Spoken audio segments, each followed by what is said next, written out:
One of the things is we as humans we often don't realize how much noise we're making, especially in a family. If you've got a family of 4 or 5 people, the noise sometimes can be just overwhelming to a dog because they don't actually speak English as much as they kind of hear the energy, the vibration. They may pick up on certain sounds and words for sure, but they don't speak English as much as we think they do.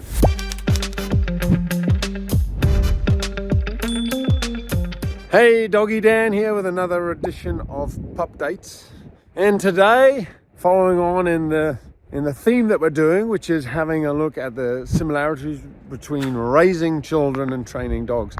Today, I want to have a look at the power of silence, which is a chapter in my book, which I wrote in 2013 called What the Dogs Taught Me About Being a Parent. Now, the power of silence, it's not just silence, it's actually this calm energy. So I had an interesting experience last night when a mate of mine, we went out with our wives, and our wives were sat in the back of the car, and me and my mate were sat in the front of the car.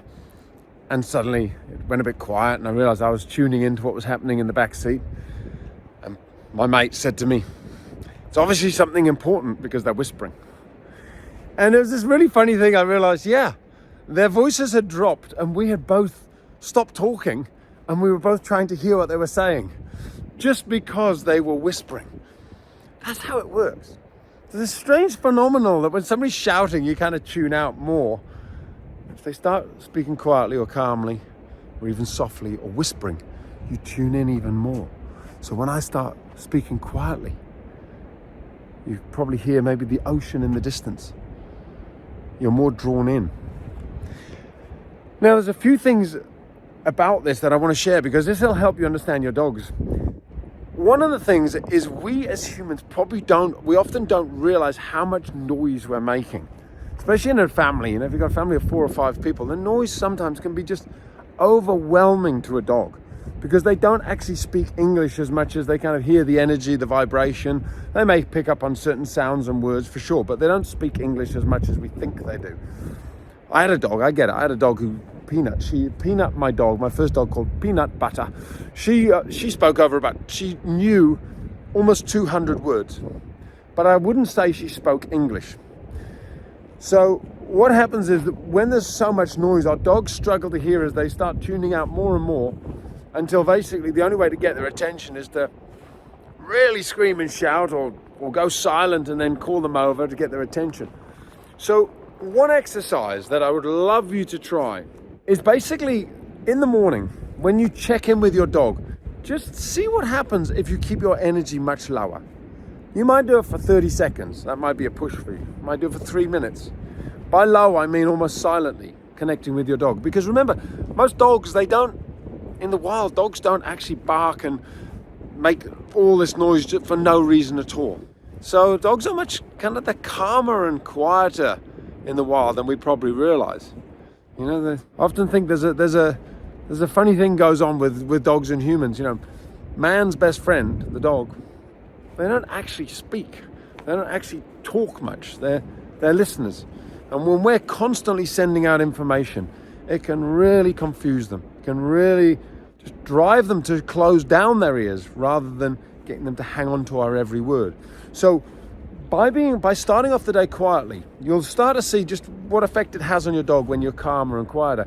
And then after maybe 3-4 minutes, just do the simple thing of saying your dog's name, crouching down, calling them over calmly, and watch them come up to you. You'll probably find they have a far calmer energy about them. Now, once you've got off to this kind of good start, just keep bearing it in mind the whole time. But the other thing is what you're doing is you're saving your voice for when you need it. Let's just say that. I'm not saying you should shout or you shouldn't shout, but one thing's for sure: if you shout all the time, it just becomes the norm.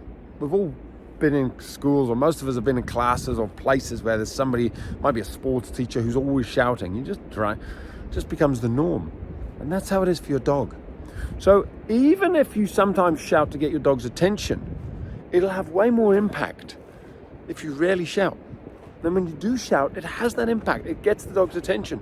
But if you're always shouting, it doesn't work. So what I suggest you do is this. When your dog's misbehaving, if your dog gets up to something that you don't want them to do, you need to have some sort of, I call it 3Cs, the calm, consistent consequence to their action. And what I normally do is I recommend you use something like timeout. So when they're misbehaving, rather than just raising your voice and shouting at them, take them calmly, consistently, just put them in timeout for a couple of minutes. Save your voice. You don't have to shout at them. What this means is you end up in a house which is far calmer. Everybody starts picking up. I mean, if everybody in the house actually does this, it's an incredible experience, because you go, wow, the house just feels calmer. Not everybody's talking over the top of each other. The dog's more settled. You might even find the dog goes and lies down in the basket. Everyone's just moving around a little bit slower, calmer, more relaxed way. So, I mean, I haven't even tied it into having children, but it's the same thing. Often when we speak to our children, I mean, I've noticed this more and more with my son and my daughter. It's not just what I say to them, it's the way I speak to them. It's how I speak to them. It's whether I come into my heart and I speak very softly and gently to them. What a difference it makes. It's not just the words I say, it's the way I actually say them. And when you connect with your dog is one of the most sensitive animals in terms of tuning into how you're feeling and what the emotion is that you're carrying.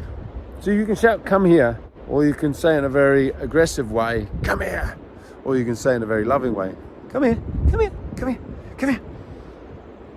It's incredible, the difference. So play around with it today. Baseline your energy as a far calmer, stiller, more silent energy.